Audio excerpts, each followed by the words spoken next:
नमस्कार साथियों। आज अपन परिधि रेखाएं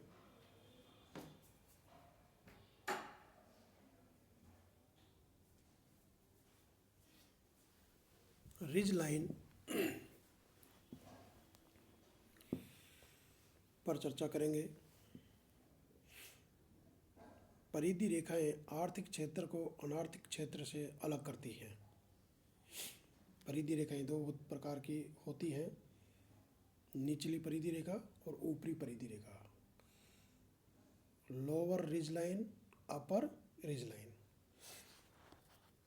तो देखिए, पहले अपन निचली परिधि रेखा को लेते हैं।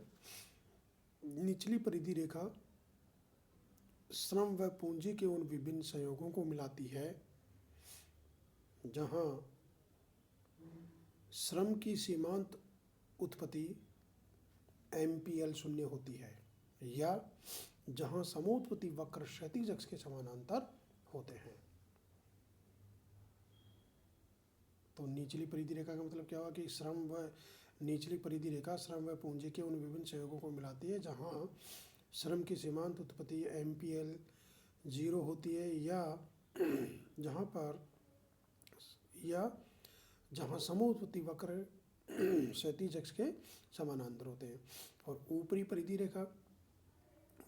रेखा यानी कि श्रम व पूंजी के उन विभिन्न संयोगों को मिलाती है जहां पूंजी की सीमांत उत्पत्ति MPK 0 होती है, शून्य होती है, या जहां समोत्पत्ति वक्र उदग्र अक्ष के समानांतर होते हैं। ये यानी कि परिधि रेखाएं हैं, निचली परिधि रेखाएं, ऊपरी परिधि रेखाएं। और इनको अपन डायग्राम के आधार पर भी दर्शा सकते हैं। यानी कि डायग्राम में यानी कि दो परिधि रेखाएं हैं, ऊपरी परिधि रेखा, निचली परिधि रेखा। और निचली परिधि रेखा के दाएं और श्रम की सीमांत उत्पत्ति ऋणात्मक है, यानी कि श्रम की सीमांत उत्पत्ति ऋणात्मक है। MPL इज लेस देन 0 है, अतः यह श्रम की तीसरी अवस्था है तथा पूंजी की प्रथम अवस्था है। और ऊपरी परिधि रेखा के बाईं ओर पूंजी की सीमांत उत्पत्ति ऋणात्मक है, अतः यह पूंजी की तीसरी अवस्था है तथा श्रम की प्रथम अवस्था है। और दोनों जो परिधि रेखाएं हैं इनके बीच श्रम और पूंजी की सीमांत उत्पत्ति धनात्मक है, अर्थात MPL is greater than 0, MPK is greater than 0। यानी कि दोनों की जो सीमांत उत्पत्ति है वो धनात्मक है। यह श्रम व पूंजी दोनों की क्या है, द्वितीय अवस्था है। इसे उत्पादन का आर्थिक क्षेत्र कहा जाता है। और एक विवेकशील जो उत्पादक है हमेशा उसी क्षेत्र में उत्पादन करेगा। एक विवेकशील उत्पादक हमेशा इसी क्षेत्र में उत्पादन करेगा क्योंकि यहाँ दोनों साधनों की सीमांत उत्पत्ति धनात्मक है, दोनों साधन श्रम और पूंजी। तो MPL और MPK जो दोनों साधनों की सीमांत उत्पत्ति वो धनात्मक है।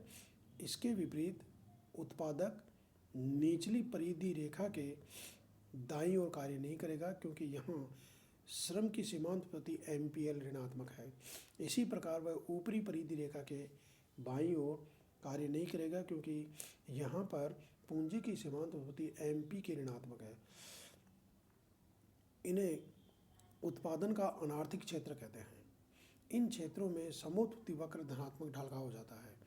समोत्पत्ति वक्र केवल दोनों परिधि रेखाओं के बीच यानी कि मूल बिंदु के प्रति ऊर्ध्वाधर होता है और दोनों परिधि रेखाओं के बीच दोनों साधनों की सीमांत उत्पत्ति धनात्मक होती है। अतः एक विवेकशील जो उत्पादक है वो हमेशा यानी कि इन दोनों परिधि रेखाओं के बीच में ही उत्पादन कार्य करेगा और इन दोनों परिधि रेखाओं के बीच का जो क्षेत्र है वो आर्थिक क्षेत्र कहलाता है। तो दूसरा क्या है कि परिधि रेखा के अंदर तो आर्थिक क्षेत्र है और परिधि रेखा के बाहर की साइड में यानी कि निचली परिधि रेखा के दाईं ओर और ऊपरी परिधि रेखा के बाईं ओर ये दोनों जो क्षेत्र है ये अनार्थिक क्षेत्र है। तो दोनों जो परिधि रेखा की परिभाषा में भी यही बताया है कि परिधि रेखा क्या करती है। परिधि रेखा यानी कि आर्थिक क्षेत्र को अनार्थिक क्षेत्र से पृथक करती है। ये परिधि रेखा है।